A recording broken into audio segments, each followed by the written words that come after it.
Hello and welcome to Landscape Photography World, the podcast for everyone passionate about landscape photography. I'm Grant Swinburne and I'll be your host on this show, talking to landscape photographers about their motivations, likes and dislikes. Have you heard that the inaugural Landscape Photography World Awards is now open for entries? Early bird entry is available now at a discounted fee until September 30, 2022. Head to landscapephotographyworldawards.com to find out all the details and how to enter. There's some amazing prizes to be won, and I'll be publishing a book and a calendar with the top images at the end of the competition, so there's plenty to look forward to. Entries close on November 30, 2022, so there's plenty of time to get your entry sorted, but if you want to get into the early birds, do it now. I'd also like to thank the judges who have agreed to work with me and be a big part of the awards. Deb Clark, Victoria Hark, Kieran Stone and William Patino. I certainly couldn't make this competition a reality without their support. Arwin Levinson is a Las Vegas-based landscape photographer known to capture some very compelling photography that depicts nature in its most raw and ethereal form. She's devoted her time to capturing not only perfectly timed photos of our world, but also the feeling of awe you get when you experience those moments of wonder in real time. Arwin was born in Massachusetts and studied computer science at the University of Illinois before finding herself in Las Vegas. One day on a road trip through the country to help her sister move to Los Angeles, Levinson found herself driving through the mountains in Colorado where she felt immediately inspired by nature and the views of the mountains. She picked up her first camera not long after and found herself wandering around the landscape, trying to capture as much of the land surrounding the Northwest as she could. When she moved back to Illinois, she found herself in a city with very minimal landscape opportunities, but a work trip that took her all the way to India, where she got the chance to visit the Himalayas, would rekindle her passion for photography again. We discuss how she came to see landscapes around her as her old friends that she can revisit many times over, as well as her love for capturing the unusual and astronomical events that can be seen in the northern skies, along with much, much more. I hope you enjoy the show. Hi, Arwin. Welcome to Landscape Photography World. How are you going? Good. I'm doing great today. How are you? Yeah, pretty good. Whereabouts are you? You're in the US? Yeah, I live in Las Vegas. Okay. Nice and warm there recently? Yes, we had a heat wave. Now it's back to normal temperature. Actually, at mid-September, it starts getting pretty nice into October, the temperature. So.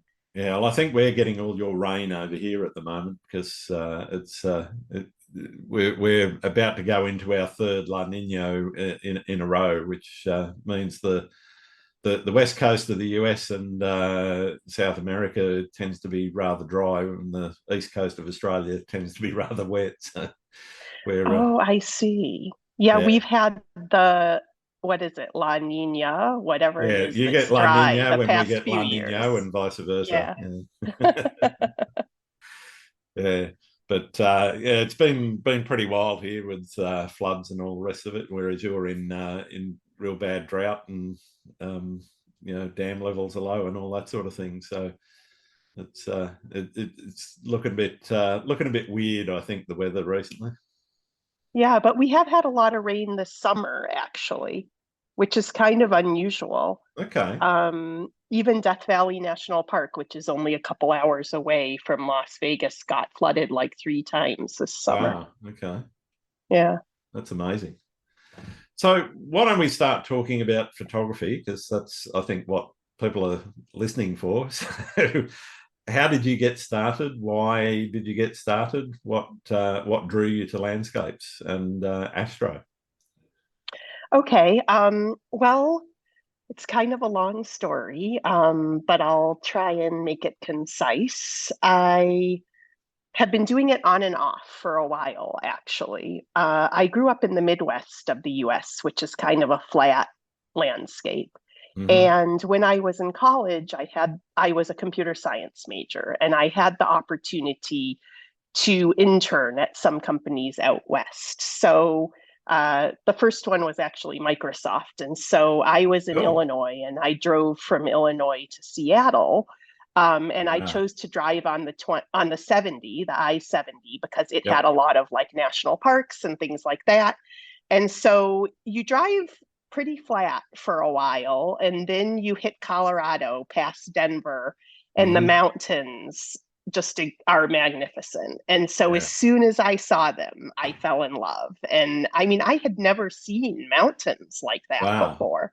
Yeah. And so that's what first kindled my interest in landscape and landscape photography. And so when I graduated from college, I moved to Portland, Oregon, because I wanted to be, around beautiful landscapes and mountains. And I got my first camera. It was my first SLR, I should say. I Sure. had a Sure. point and shoot camera for a long time, but it was before digital. So I got the SLR and I tried to go every weekend and take pictures when I wasn't working. And I even took a photography class and I learned to develop my film, and all of that kind of stuff. And so I was pretty into it at that point, as a hobby. Hmm. But then life, makes changes, and I ended up moving back to the Midwest, and I kind Sure. of gave it up for a while. Okay. Um, and it was probably like 2010 or 2011, many years later.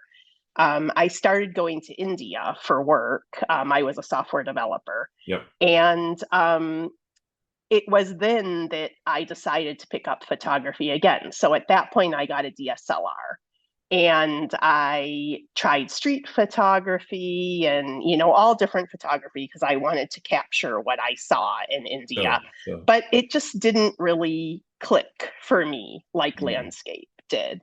And so I started, every time I would go to India for work, I would take some time off as vacation time and go travel and see a different area. So finally, I went to the Himalayas, Yeah. and Yeah. that's where my love for landscape photography was rekindled again. So ever since then, I had it as a hobby, and I would go out and take as many photos as I could. And then about 5 years ago, we moved from LA to Las Vegas. And part Hmm. of the agreement when we moved is that I would stop working as a software Software developer developer. Yep. and do landscape photography full time. So that's what I've been doing for the past 5 years. Cool. That's quite the journey.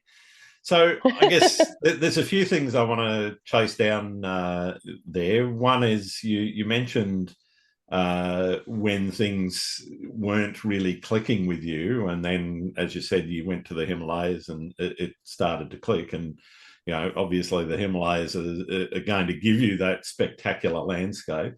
I guess what is it about that, and when was it that you sort of started to say, okay, this is starting to go a little bit beyond just documenting what you see and moving into, creating art as opposed to, just, okay, here's a nice picture of a nice scene, because anyone can turn up to the Himalayas and take a pretty good shot of, some spectacular scenery, but turning that into art is a different shape and form of, what you're doing. So when did that start to click for you?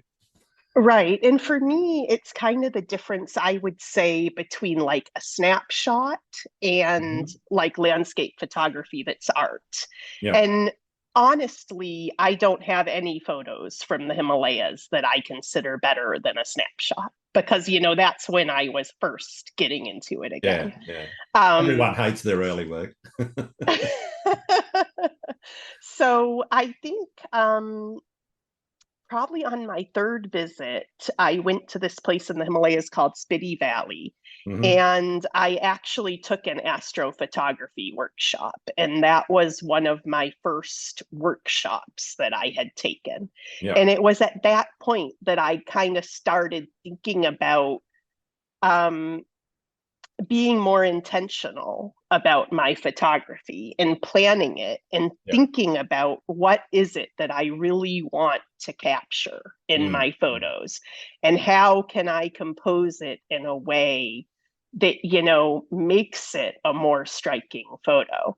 And so I think that was probably in like 2014. Sure. Um, and I think at that point is when I really started thinking about, um, creating more to my photo than what I would call a snapshot. Okay. So I guess what is it about that that really drew you to it? What are you motivated by? Is it the scenery itself, or is it that intentional desire to create some art? Originally it was the scenery. That's what got me started.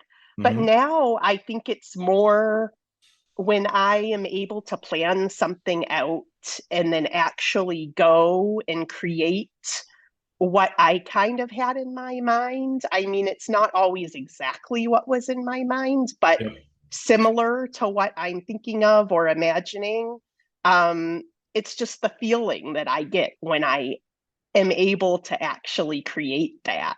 Mm. I think that really inspires me and keeps me going now. Yeah, great. So it sounds like it's important for you to kind of have goals in your photography. Is that true? And if so, what is your goal, I guess? Right. I mean, I guess you could call it a goal. I I mean, mean, there I might be like small to, goals. It might not be right. an end goal for everything that you do. So what I have is I have a huge list of like places I want to get a photo that will really capture how I envision that place to be shown. Mm. So it in some of them are like multiple different ones from the same place, that I have in my head. But I have a big list and I keep it mostly in Gaia GPS because I put in pins and I put like the conditions and everything that I would like to capture at that Right. place. And whenever I'm going out to take photos, I explore new places. And then if something, inspires me, I'll add it to the list. Mm. So I would say that's kind of my goal is to complete that list, which is a huge list. So I don't know if I'll ever complete it. Yeah, I know. But I that know would I'll be never my. complete mine, but I'm going to try. So I guess in terms of that, do you and sounds like you do a fair amount of planning. Do you look at each trip as photo that you're trying to get as a separate project, or are you trying to build a broader body of work around a theme, and or do you do both? Because there's no reason why you couldn't do both. Yeah, it's a little of both, but it's more that like when I go on a trip, I have a couple of goals, like photos that I want to get during Yeah. that trip. And I don't always get all of them. So then I'll have to go back and do it again. But let's say I have three or four that I have in my head that I want to get on that trip. Mm. Then if I get one or two, it's pretty successful. Yeah, cool, cool. So, what kind of planning goes into a trip? Obviously, the further you go, the more you got to plan. But what kind of trips are you doing? And are you trekking into backcountry? Are you sort of staying close to road and rail networks and that sort of thing? How do you sort of plan what you're doing and where you go? Well, usually I don't go that far. I mean, I go far, but within driving distance Sure. normally is what I like to do. Once in a while, I'll take a longer trip. But for me, my favorite photography is mostly within the states that border Nevada. So, like, I'll go to California or Utah or Arizona or Oregon and Idaho. There's a lot of great states that border Nevada. And Yeah. actually, one goal for this winter is to spend more time in Nevada itself.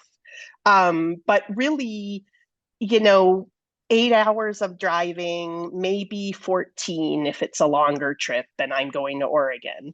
Mm. Um, I'm sorry, we need to start this over. Can That's you okay. repeat the question? I completely forgot the question. Sure. Um, I'm just trying to remember what it is. What I might do is just reset. What were I'm we talking about? sorry, I No, no, totally no, no. lost It's my totally train of fine. thought. It happens. Don't worry about it. Um, You, yeah, I it think you was asked me talking about when the I go on planning a and trip. yeah, Okay. well, where you go, but also how you plan for a trip.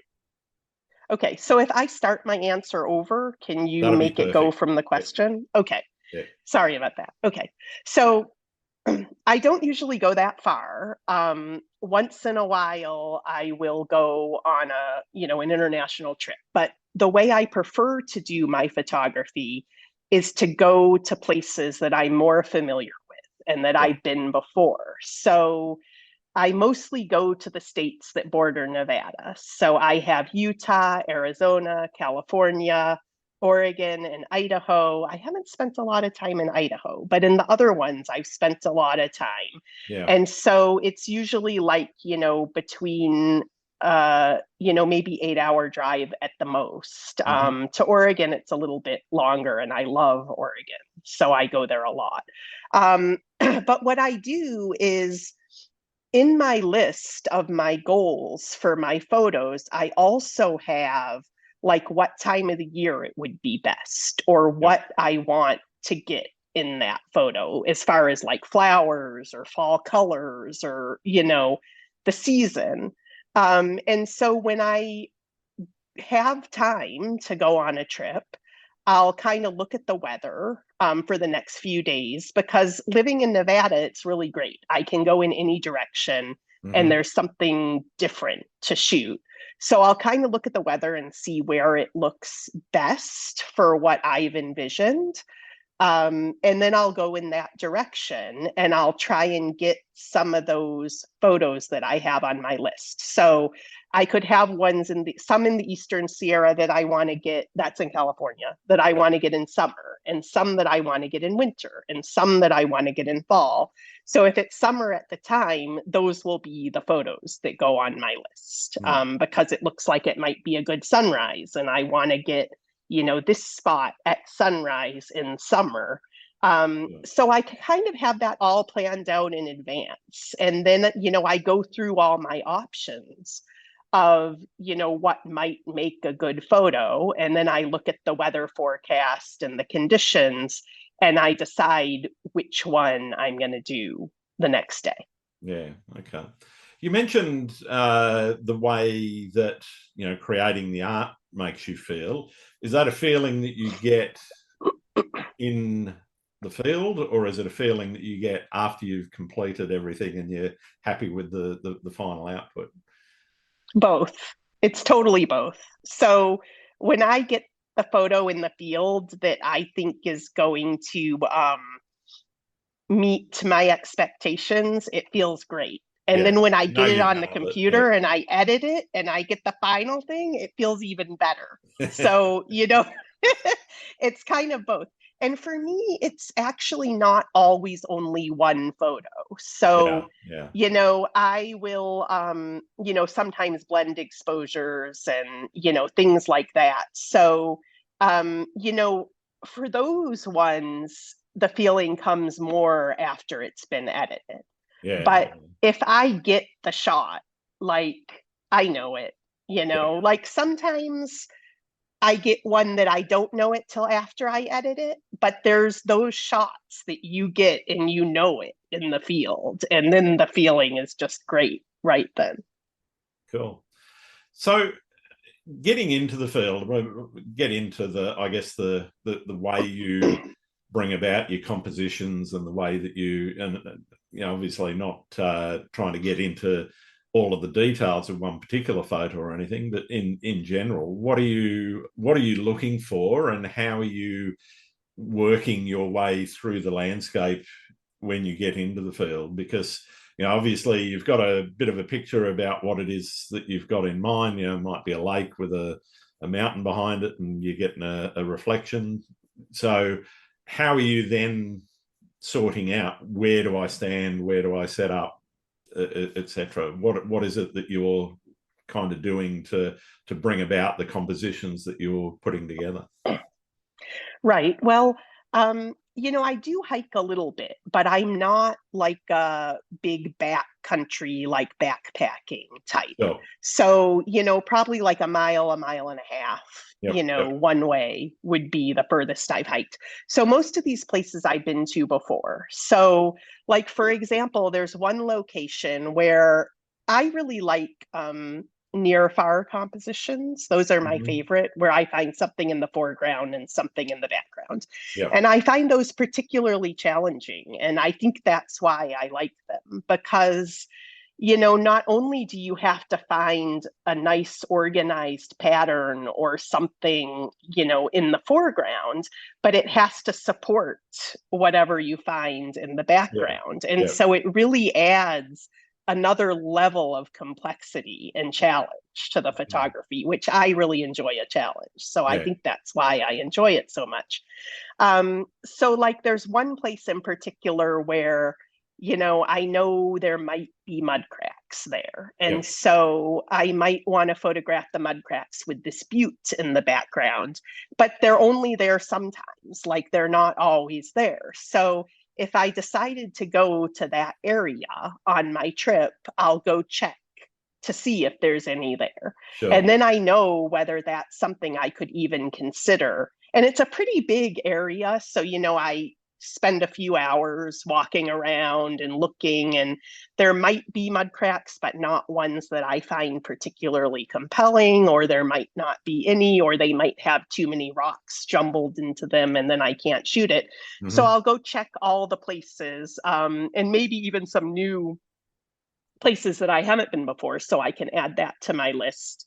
Um, and then if I find something that I think is compelling, I wait for the right conditions Yeah. to be able to shoot it. Um, so another example is there's this shot in Utah with a butte, and there's like this tree branch that I really like.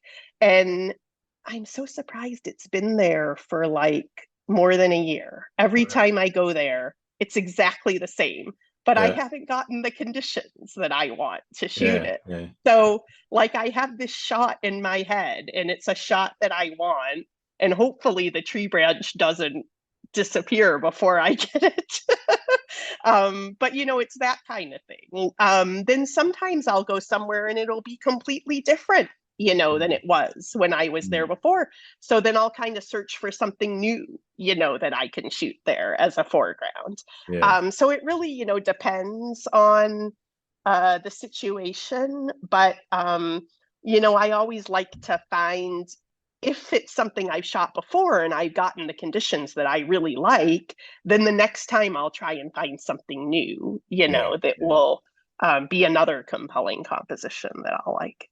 Yeah. Cool. What are you trying to communicate with your photography? I think for me, well, first, it's the beauty of our Earth and the universe. But, Hmm. I think every landscape photographer could say that. And so for me, I think it's become more of communicating the story of these friends. So it's like, I visit the same landscapes over and over and over, and they've become like old friends to me. Yeah. Yeah. And even if it's a place I haven't been, now it's a new friend, and I'll probably keep going back there and getting to know it better. So it's kind of telling the story of these, many friends that I've gathered, these landscapes. I really like that analogy. That's fantastic. That's cool. How would you describe your style to somebody that's never seen your work?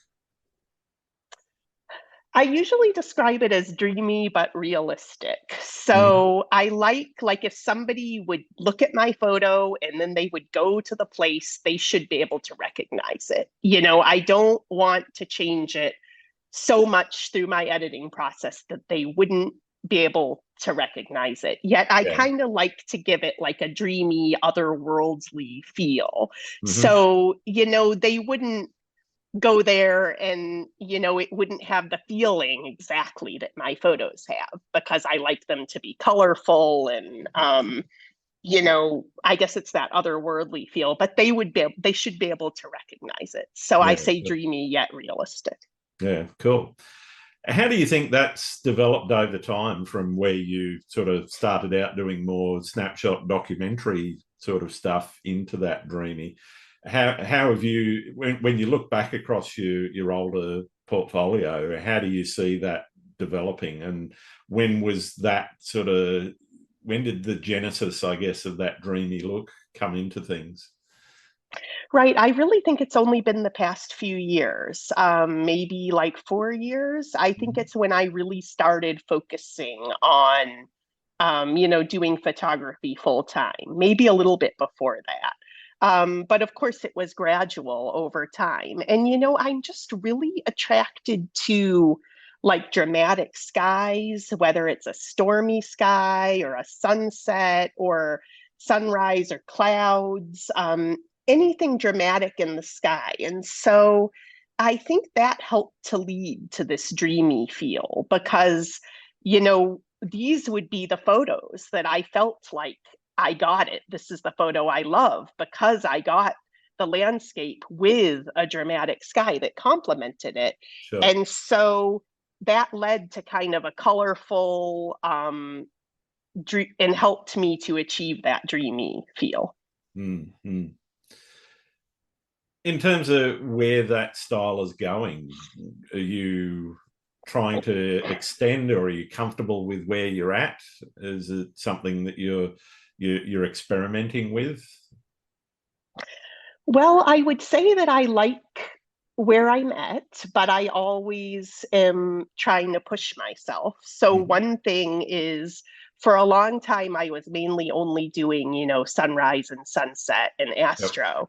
And now I've found myself more drawn to like stormy skies and Yeah, yeah. rainbows and things like that.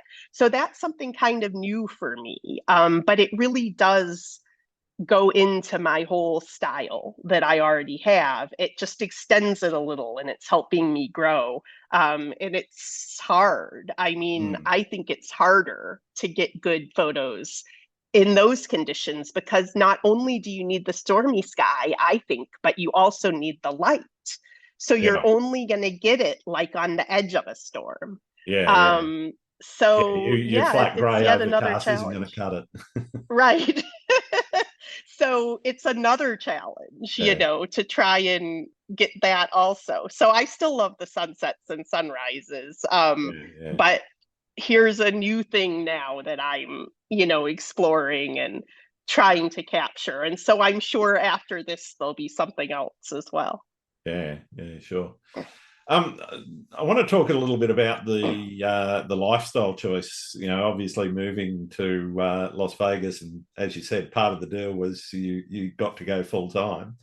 Um, how is that sort of shaping in terms of building that into a business? I'm assuming that's what you're trying to do with it, or is it still, you know, um, more on the amateur side of things? And by amateur, I don't mean in terms of the quality of the work. I mean in terms of the whether or not you're getting paid for it.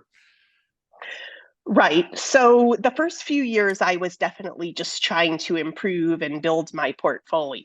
And since it's only been about 5 years that I've been doing it full time, that means it's only been a couple years that I've been building the business. And so what I have done, I thought I would do workshops like a lot of people do workshops. Um, and I have been doing private, like one-on-one Mm-hmm. workshops, and I really do enjoy doing those. So I mostly do them in Death Valley because I have the permit to do it there.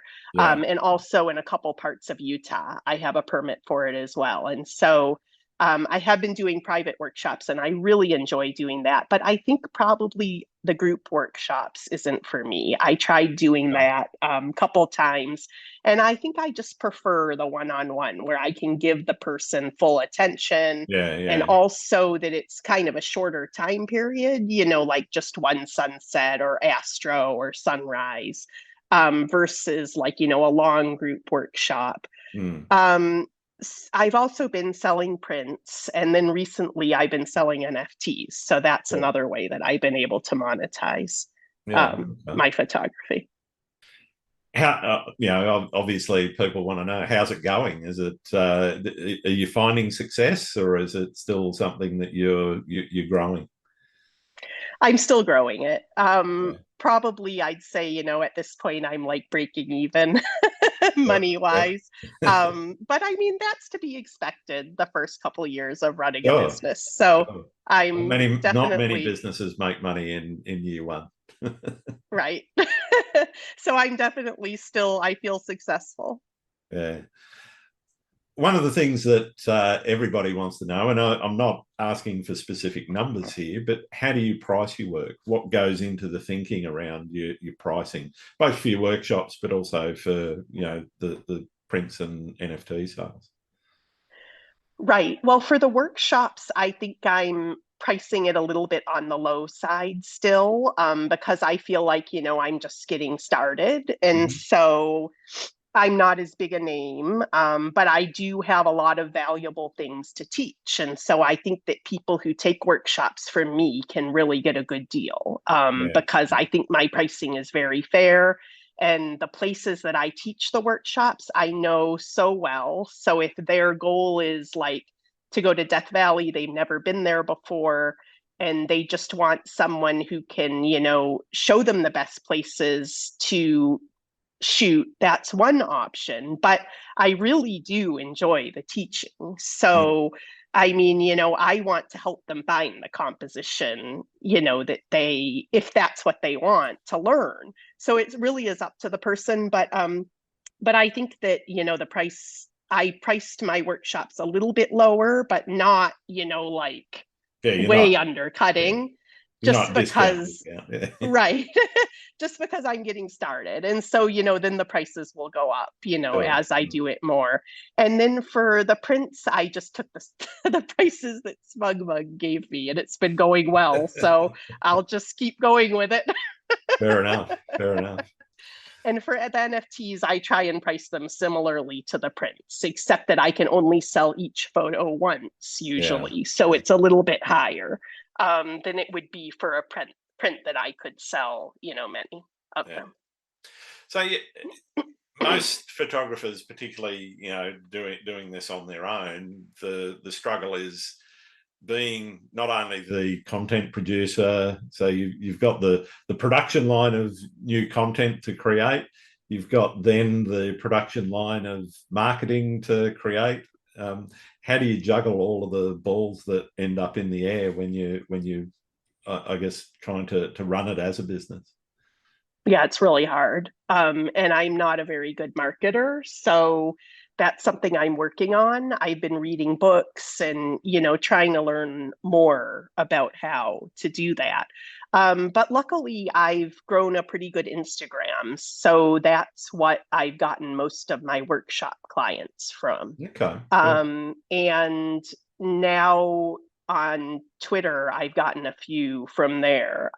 Like I'm actually doing a workshop tomorrow in Red Rock Canyon. Well, not in Red Rock Canyon because I don't have a permit for it, but near Red Rock Canyon.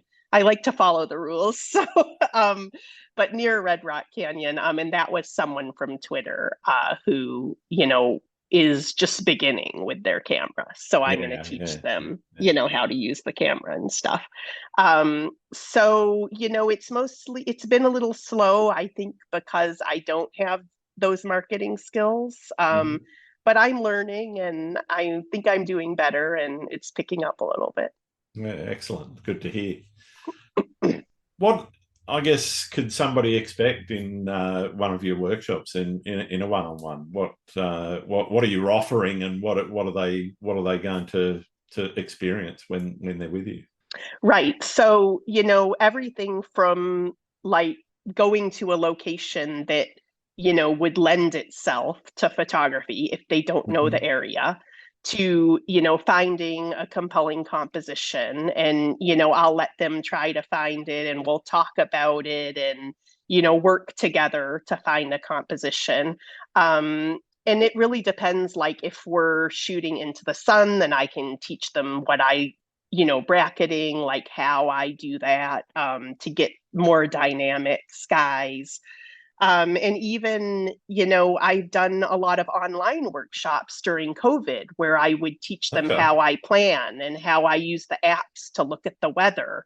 Yep. And that's something I love doing. Mm. Planning is actually one of my favorite parts, and I really enjoy teaching that. And then, I do astro as well. So, how to focus on the star, what settings to use. I don't really teach tracking yet because I'm just getting into tracking, but Yep. I teach how to get full detail in your foreground landscape when you're doing astro. So, Yeah. I mean, you could use a blue hour blend, or you could do a really long exposure at night, which is what I prefer to do to get the Hmm. light from the stars. Although it kind of depends on what my subject is, Yeah. which I do. But in astro, I would teach all of that. And then, if they want, we can do an online session afterwards to put it together and do the editing. Right. So, I really talk to the person and, figure out what it is that they want. If they're Mhm. more of a beginner, maybe they just want to learn, how to use their camera and the exposure triangle, and Yeah. those kind of things. But it's been more people who know how to use their camera, but they want to take that next step, are most of the people I've had for workshops. Yeah, right. Okay, cool. Where you live sounds like influences where you shoot to a certain degree. One of the things I'm really interested in is that link between uh, location, opportunity as well, but also technique. And do you find that where you live and where you go to shoot influences how you shoot? Oh, it definitely does. I mean, the desert probably wouldn't be my favorite location if to shoot if I didn't live where I do. But Sure. like I said, the more I get to know a place like an old friend, the more I fall in love with it and the better photos I think I can get of it. But if I'm in the desert, I'm going to be looking for completely different things than if I'm Mm. shooting a seascape. Yeah, So absolutely. in the desert, if I have great clouds, I might do a long exposure for the clouds, and I'm probably going to have to focus stack because I'm going to get really close to those mud cracks or that cactus or whatever it is that Yep. I'm using as a foreground element. But then if I'm at the sea, at the ocean, I'm not going to be focus stacking because you've got waves coming in and currents of water, and I'm going to Hmm. be using maybe like half a second Yep. exposure, to get the lines in the water. Whereas if I'm somewhere in the mountains at a lake, then I'm going to use a different technique because I'm going to want to use a longer exposure to smooth Sure. the Sure. lake and enhance the reflections. So it really depends on where I am. And where I live, I have all of those things Mm. within like, a 5 hour drive. I can go Yeah. to the desert, I can go to the mountains, I can go to the ocean.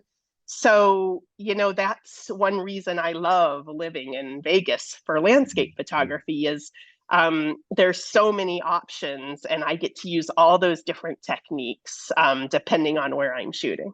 Yeah. Yeah. Great. You mentioned, the old friends that you've sort of gained from these locations. Is there any one particular one that just keeps drawing you back? And if so, why? Yeah, well, there's actually two that I'll mention to Sure. you. The first is Death Valley National Park, and the main reason for that is because I live close to it. It's only a 2 hour drive away. So Yeah. I don't go during the summer, it's too hot for me. But probably starting in October, I'm dying to get back there. I'm like, Yeah. starting in October, it should start cooling off a little bit. But the thing I love about it, and actually it's kind of funny because the first time I went to Death Valley, I did not think it was beautiful at all. I was Wow. just like, what is this? But the more I go there, the more I love it. And what I love about it is that it's always changing. Like, Yeah. it's probably one of the places that changes the most. We've had a particularly bad couple of years because there hasn't been any rain. Mm. So it's been kind of the same, and it's been kind of corroded. Like, things just aren't very pristine and nice. But there was a ton of rain there this summer. So I'm dying to get back there in October and see how things look. I've Yeah. got a huge list of places that I need to check out and see how do they look after these storms. Yeah. So I'm so excited about that. And that's one thing that makes me love photographing there, is that I never know what to expect. Even at a place that I've been to 10, 20 times before, I never know what's going to be there. And I love that. And then the other location that is my favorite, and it's the furthest one I go to regularly, is the Oregon coast and the Yeah. southern Oregon coast. Okay. Um, and I have to go there at least twice a year, maybe more, as Yeah. much as I can get there, because not only do I love photographing there, I just love being there. Yeah. Like, if I could move somewhere and live in one place, that is where I would live. Well, that was Um, actually going to be my next question. Is there, if you could retire anywhere that you've shot, where would it be? Sounds like we found it. Yeah, so it would be the Southern Oregon coast for sure. And the other great thing about there is that you can also get to the mountains in Oregon. And so, um, I prefer the coast there, which is interesting because I Mm. was brought into photography with mountains. But now I actually kind of prefer shooting on the coast over the mountains. And I think it's because, the waves are always changing, and you can always find a way to make the waves into a new composition, Yeah. and the flows of the water. Um, and then it's also the challenge, like, the Oregon coast, the marine layer is coming in all the time. Yeah. So getting good conditions is hard, but when you get it, it's just that great feeling. Yeah. Yeah. Great.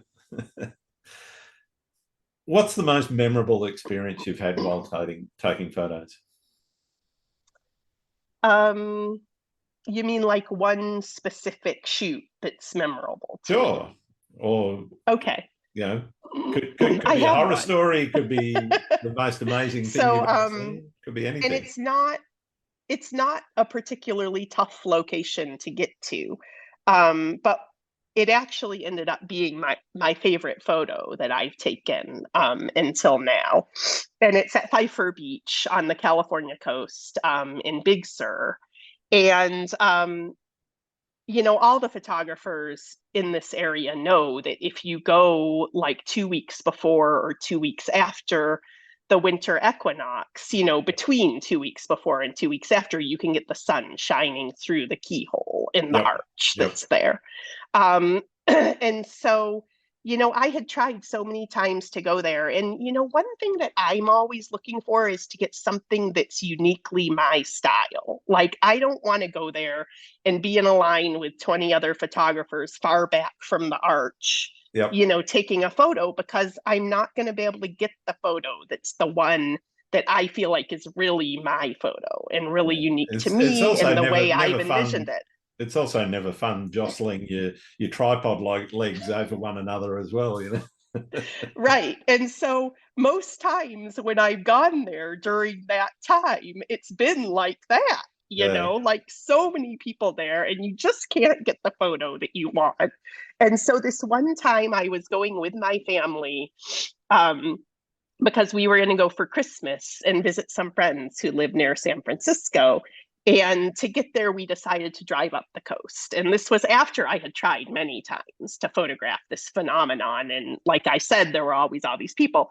So while we were driving, it was raining, pouring rain, a huge Hmm. storm the whole time. And that's a little iffy in that area because they Sure. have landslides, and, a lot of times the road gets ruined and stuff.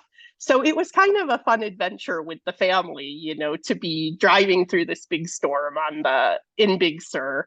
And then we get there, and I didn't know this, but apparently the road that goes to that beach is known that it floods. Like, if Hmm. there's a big storm, it'll flood. Um, and so we got, partway down the road, and the road was completely flooded. But luckily, we have a truck that has very high clearance, Yeah. and another truck had actually just gone through before us, so we just drove through the flood. And there was hardly anyone on the beach. I was the only, there were a few other people there, but I was the only photographer. And just as I started shooting, the clouds started clearing and the sun came out. And it was like one of the, like when a storm is just clearing and you get Yeah. that perfect light. And for a while, I didn't think I would get enough sun to get it through the middle of the keyhole. But just in time, the sun came through and I got the shot. And just everything about it was magical. That I was the only person there. The tide was exactly right, that I could get it wrapping around the waves. And, I had wrapping around the rocks, I mean. And, I had planned that it would be the right tide when I got there. And Yeah. also, I had seen on the weather that it looked like the storm might be clearing right around sunset. But when it actually turns out and comes together, it's like I said, it's just that great feeling. So moving from there, the most wonderful experience you've had, what about some horror stories? Everyone has them. Well, I try not to remember them. Can't say I blame you. This one is hard for me. I mean, there's so many times that I don't get the photo and it doesn't work out, Sure. or I, almost get hit by lightning, or I don't know, but I just can't think of a specific That's okay, no problem horror story to tell you. Well, actually, I do have one. Actually, I am thinking of one now. Right. So, this is this is when I went to North Lake in the Eastern Sierras, and it actually wasn't that long ago. And I actually did get great conditions, like the conditions exactly that I wanted. But right before I was going to get the shot, my camera fell off the tripod. Ouch. And landed in the lake. So, and at that time, I only had one camera. Now I have two in case something like that happens. So Yep. that was not a fun time at all. No. The camera didn't work and I didn't get the shot. It didn't survive? No. Oh, no. What about the car? I did have insurance, so that was fine. But I wasn't able to get the shot and I had to cut the trip short because I didn't have a camera. So never fun when you lose a camera. Right. I mean, that's one reason now I carry two. Oh, actually, I have another interesting story I should tell you. That's a horror story. The most recent time I went to the Himalayas, I had my Really Right Stuff tripod and I kept it with me. We were in this big van, kind of like a bus, because I was with other photographers. And I kept the tripod with me most of the time. But then someone said, oh, you should put the tripod up above so that we have more space, down here where we're sitting. Yep. And, for some reason, I kind of knew that wasn't a good idea, but I put it up there anyway. And then when we got to the first location, I mean, I had gone all the way to India and I only had one tripod. The ball head, it's kind of an interesting ball head. It has all these washers inside it and a screw that holds them in place. The screw fell out. Oh, no. All these washers were all over the bus. And my ball head didn't work at all. And like we're in the Himalayas, you can't get another ball head. Nobody has, a spare one that they can give me. And so we ended up searching the whole bus. We found all these washers. We figured out how to put it back together. And it just didn't quite work. Like it just wouldn't get tight enough. So we searched one more time. There was one washer missing. Wow. Put that one in, totally fixed, and it worked. And my trip was saved. One of the things, you talked about the Big Sur experience and, loads of photographers being there. Over the time that you've been taking photos, have you noticed a difference or a change in the volume of traffic in some of these locations? I have actually, the place that's actually most noticeable to me is Arches National Park. I mean, national parks are always busy, but it's one of the places where I had gone a lot when I first started taking photos, and Yeah, it wasn't nearly as busy. That was like 15, 20 years ago. yeah, Before I was really taking great photos, but I just really liked to go there and take photos. Um, but it definitely wasn't as busy as it is now. I think most places I feel that way about, but a lot of them I didn't start going to until like the past 5 years. So I haven't really seen as much of a difference. But yeah. that one for sure, I feel like it's a lot more photographers. And what about I guess I've heard stories from other photographers about sort of detrimental effects the volume of people, hitting some of these locations is having, where, there's erosion or there's litter or whatever. Have you experienced much of that in your travels? Yeah, I mean, I have. There's places that I like to photograph, particularly like the mud cracks and things like that that have just kind of gotten destroyed, Mm. over time. But luckily they get refreshed and then I find new ones, and that's fine. But I definitely have seen things like that. And the mud cracks aren't like, I mean, I don't feel that bad about them getting destroyed because they will get refreshed. It's not Sure. like flowers, if they trample on them, they may never grow again. Yeah, yeah. One thing that's particularly saddening is, I don't think that's a word, that's particularly sad is there's an area in Utah where there used to be these beautiful flowers, and then they opened it up to ATV travel. Oh, So wow. now there's not any flowers there. So, that kind of thing is sad. And, Yeah, you feel like, um, it's kind of a shame, but things happen. yeah, definitely. What have you learned about the world through photography? I mean, I think I've definitely become much more observant and detail oriented as far as, learning to look for compositions and to pay attention to the little details. And so I think that's carried over to my life in general. I'm definitely much more observant than I used to be. Um, And also, I think it's given me more patience, like, Okay. the patience to keep trying and to wait Mm. for the conditions to become just right, Yep. is definitely something that photography has instilled in me. And then it's also pushed me out of my comfort zone. Like, there's things that I've done for photography that I probably wouldn't have done if it weren't Okay. for it. Like hiking further than I would, or Yeah. Yeah. going deeper in the waves up on the rock than I Yep. otherwise would have. Things that can sometimes scare me a little bit, Sure. um, it's kind of good, I think, to get it outside of your comfort zone sometimes. Oh, absolutely. I think stepping outside your comfort zone's an important part of growth, and it certainly helps. I know it helps me, in terms of going places. I climbed up a. It's not. We don't have mountains like you guys do, so but I climbed up a mountain the other day actually, and it's only about 600 odd meters, but it was very steep, so it was something that took a bit of effort, but the views at the top well worth it, and that's the thing. Right.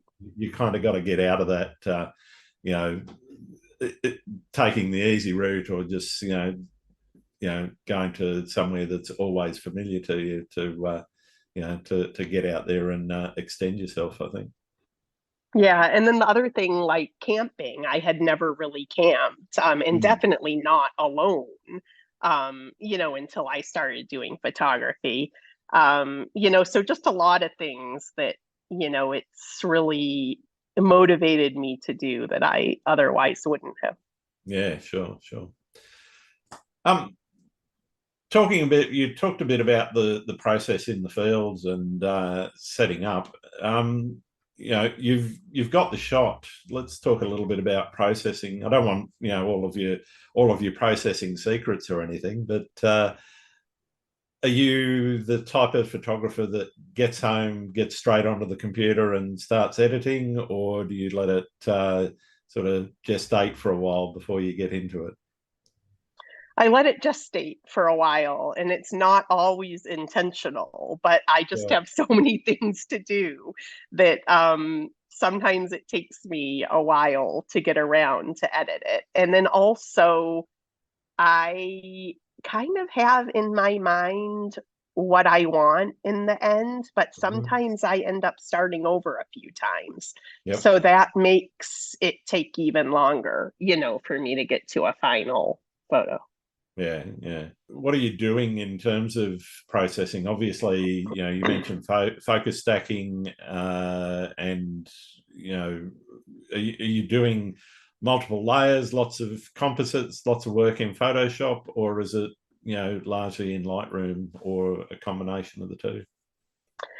So, the more I get into editing, the less I use Lightroom. I mainly just use Lightroom, to organize the photos, Hmm. and, I adjust a few things at the beginning, but then I bring it into Photoshop and I do most of my editing there. And I wouldn't say end up with a ton of layers, maybe like 10 to 20 would Yeah. be, a normal amount of layers that I would have. And it really depends on what I'm doing. Like, if I'm shooting into the sun, then I usually bracket 5 shots, Yeah. 2 stops, and I'll blend those together. And so there'll be some layers for that. And then if I have the light on a mountain and then color in the sky, I might blend those. So there's some Yeah. more layers. And I do a little bit of like adding light and light glow to some of my photos, although not all. Yep. So that adds, some more layers. Um, and for the Astro, I always have one, well, actually, at least 20 for the sky that I stack to reduce noise. Yep. And Yep. then, but I use Starry Landscape Stacker for that. So that's not in Right. Photoshop. Okay. And then I'll have, maybe 1 to 5 long exposures, like 5 to 7 minute exposures to get the light from the stars for the landscape. So I have to blend all of that. And then Yeah. if I really want something in the foreground, that I'm close to, then I'll also sometimes even blend in blue hour for that because it's really hard to focus stack.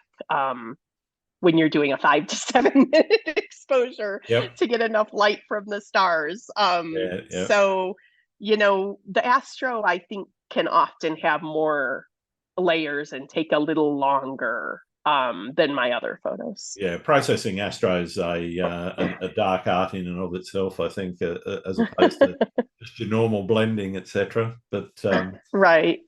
I mean, I do know people that try to get as much as they can. They've got a sensor that can handle high ISO really well, and that sort of thing. Try and get it all in one, but it's a big ask, I think, of a lot of equipment, even today's world.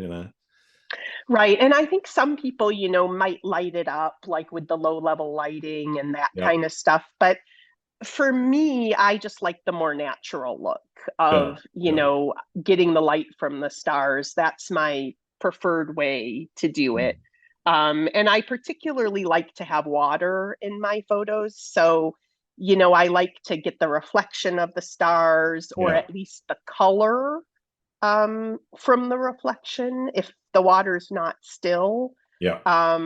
or even just kind of a light glow from the reflection. And I find that actually capturing that um, leads to a much more natural look. So I Mm. like to capture it, but I'll do maybe a longer exposure for the reflection. And Yeah. so then I'll have to blend those, in post. Sure, sure.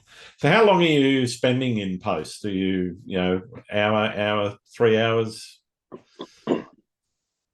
It really depends on the photo, but some Sure. of them I would I mean, say Astro is obviously going to be a little bit longer, but Some I would say take much more than that, because I would say on average maybe it's 3 to 4 hours, but Yeah. then sometimes I start over many times because Yeah. it Right. just doesn't, it's not at all what I had thought I wanted. And so I need to start again. So then, it ends up taking a lot longer, or I'll go back and look at it the next day and I'll be like, well, I just need to change this, and then that ends up another 3 hours. So it can end up taking quite a while. Yeah, definitely. No, I know exactly what you mean. um, do you sort of get to a point in your editing and then park it and come back to it with fresh eyes, or do you sort of try and do it all in one extended, editing session? I mean, I try to get to what I like as a final photo in one session, but then I'll always look at it again, like Mm. the next day. And like I was saying, sometimes I'll decide that it needs more editing or that I need to start over, Yeah, but sometimes I'll like it just the way it is. And then that's the end of it. yeah, So cool. Do you print any of your work yourself, or do you use a service? I've been using Bay Photo, which is in the San Yeah. Francisco area, but I'm thinking I might switch to Nevada art printers because they're in Okay. Las Vegas.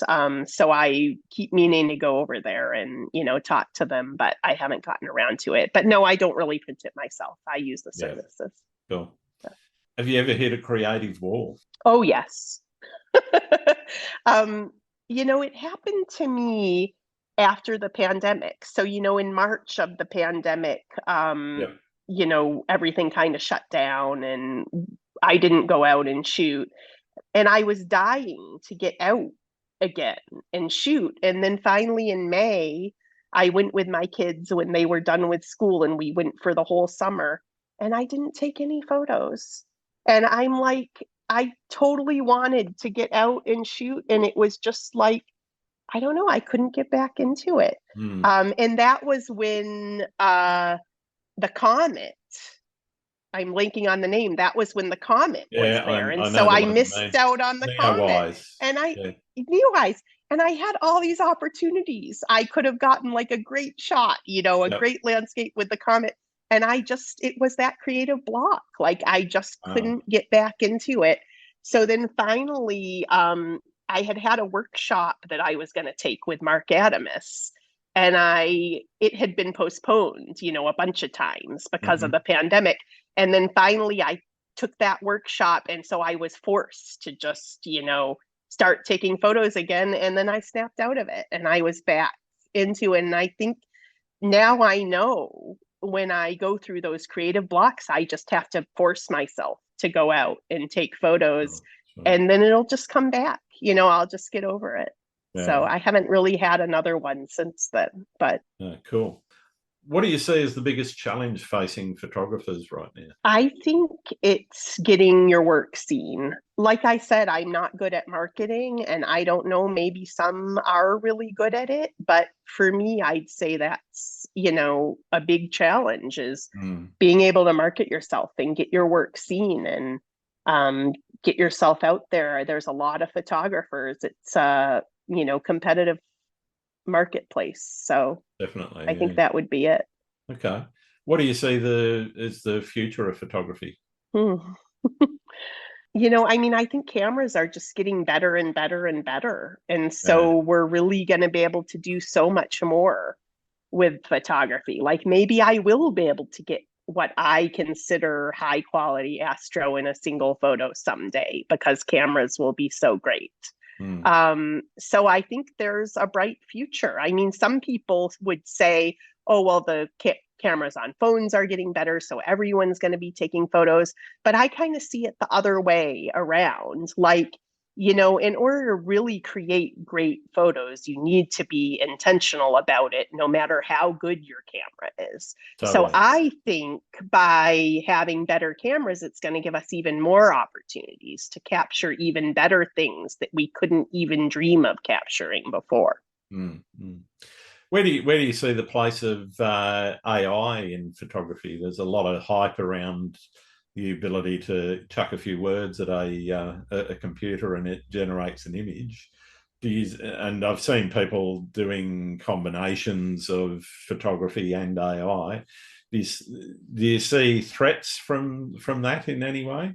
I don't really see it as a threat. I see it as another art form, kind of like, I think painters kind of were scared of photography, but Sure. a painting is different from a Yep. photograph. And so I think it's the same way with AI. It's just another art form that, is coming around, but I don't think it will, make photography less or not as good. There's always space for new art forms. Mm, mm. I, I I agree to a certain extent. I think probably in the realm of some of the commercial photography, I think there's risks there for commercial photographers. So, let's say, a large cola manufacturer, for example, wants some product shots. They could just say, all right, a green can with a certain logo, et cetera, and produce their own, lit a certain way, produce their own work without referring to a photographer. They could just type some words in, and the computer may spit some stuff out for them. But I think beyond that, I don't see it impacting. And I agree with you in terms of particularly landscapes. I think there'll be some very interesting mixes and blends of the two art forms. It'll be an interesting space to watch, though. Yeah, it will be. And I see what you're saying about like product photography and things like that. But yeah, as far as like as an art form, I think that there's space for both. But yes, in Yeah, I commercial think the human photography. element in Yeah. the art form is never going to disappear. Human creativity is going to continue regardless of what happens, unless our robot overlords come and crush the species. Which I think is a possibility too, but that might be a little way off. Hopefully, if you weren't a photographer, what would you be? I'd probably just still be a computer programmer,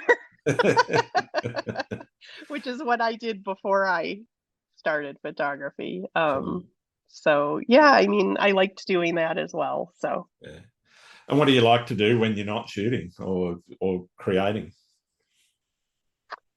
um, well, I mean, a lot of my time is taken up by, planning my photos and thinking about what I want to photograph. Mm. But in other time, I like to hang out with my family. I have two daughters and a husband, and my dogs. I have two dogs.